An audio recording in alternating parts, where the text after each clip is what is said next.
गदग जिले के मुंडरगी तालुका के बागेवाड़ी गांव में स्पेशल इंटेंसिव रिवीजन यानी कि SIR की बूथ लेवल ऑफिसर रत्नम्मा बालीगर की अचानक मौत हो गई। उनकी उम्र 43 साल थी। रत्नम्मा बालीगर बागेवाड़ी गांव में आंगनवाड़ी टीचर थी और SIR मुहिम के तहत बूथ लेवल ऑफिसर की जिम्मेदारियां भी अंजाम दे रही थी। हफ्ते के रोज शीरहट्टी असेंबली हल्के के रुकने असेंबली डॉक्टर चंद्रू लमानी ने बागेवाड़ी गांव का दौरा किया और SIR के काम का मुआयना किया। इन्होंने गांव के लोगों, सरकारी अफसरान और अमले के साथ एक मुकामी शख्स के घर में मीटिंग की और SIR के काम के बारे में जानकारी हासिल की।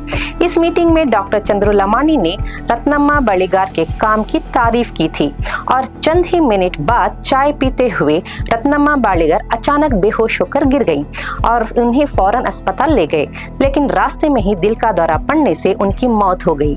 हुकाम का कहना है कि मेडिकल रिपोर्ट आने के बाद ही मौत की असल वजह मालूम होगी। अभी ये वाज़ा नहीं हुआ है कि SIR के काम के दबाव की वजह से उनकी सेहत मुतासिर हुई थी या नहीं। रत्नम्मा बालीगर की अचानक मौत के बाद उनके घर वाले और रिश्तेदार गहरे सदमे में हैं और पूरे बागेवाड़ी गांव में शोक का माहौल है।